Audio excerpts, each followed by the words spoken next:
restaurant, the best quality, but it's really stuffy service, or you go to a bad restaurant, but they're just so nice to you, and the chances are you'll probably go back to the second one. I'm not saying our quality is bad, but I think service makes up such a difference in any industry.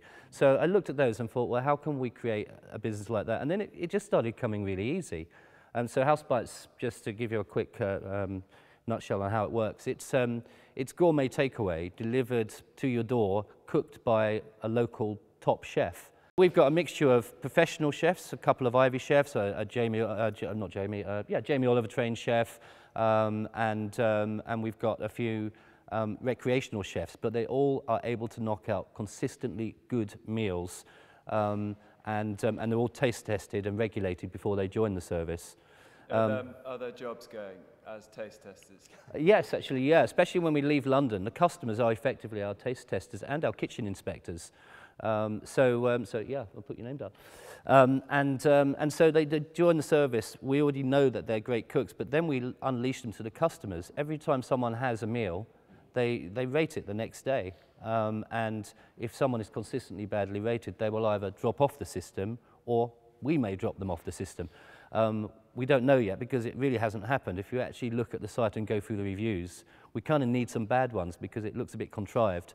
Every chef at the moment has a 5-star rating, and it's not, yeah, this was really good. It's, wow, why was I eating takeaway before? Our chefs will always over-deliver, and it's really important to them because they're kind of customer-facing. They're representing the same brand that we are. It's not going into some centralized logistics service and the care's gone.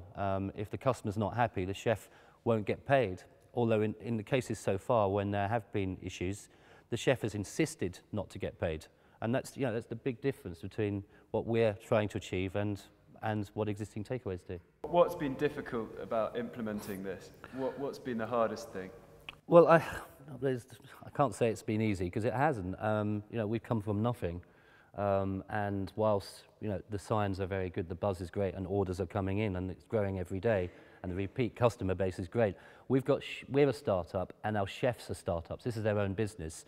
In 6 months, chefs joining the service will have it easy, but the chefs we've got at the moment are pioneering just like we are. And a problem is to keep them happy. But actually, they're not asking to be kept happy. They really are. But there is the issue of we're growing and they're growing and going through that same struggle we are. But we planned that struggle, and we got investors to cover that. They didn't. So we've got some really good entrepreneurial chefs, and fingers crossed that we'll still have the original chefs in a year's time. So there's a problem with keeping everyone happy. And as you scale, there are always going to be problems. And there's obviously a problem with trying to retain that one-player market that we really want, which is a serious issue to us. Okay. And no one steal it.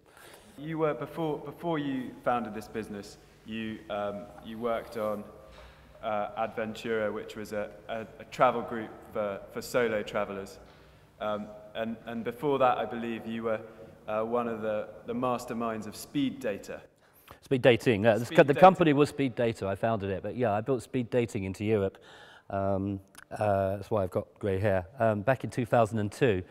That was a fun business to run, but I think the similarity again, it's online, offline.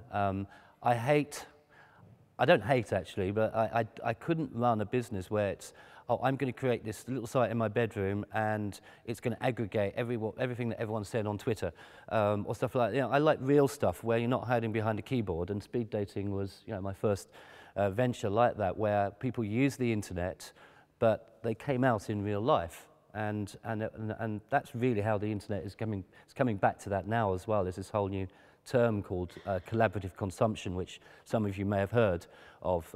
If you've heard of the company called Airbnb, where you're actually renting somebody's bedroom, or Whipcar, where you're renting your neighbour's car, but it's all through an internet interface. And I really love businesses like that, and I think speed data really got me into that. But yeah, that whole experience, I had the business for 6 years. It's still going, but I sold it. And that whole experience of marketing and getting critical mass and getting approval and ambassadors of your service, it's kind of deja vu right now. My final question to you is, what's your big vision of what Housbites will be like? I don't know if I want to say that. I mean, just put it out there. I mean, Andy's here, who's on the team, and Tom. But Andy's the true chef. I'm a business person. But I would love us to be the place to look at for chefing. I really dream that we'd have an academy someday where our chefs are giving back to other potential chefs. I've even got the building in my mind. But there are other things we also want to reinvent, and the ready meal is something that we've already devised it. We're already looking at investment in that market, but the ready meal is something that I really want to look at. Cool. Well, best of luck to you. Thank you very much.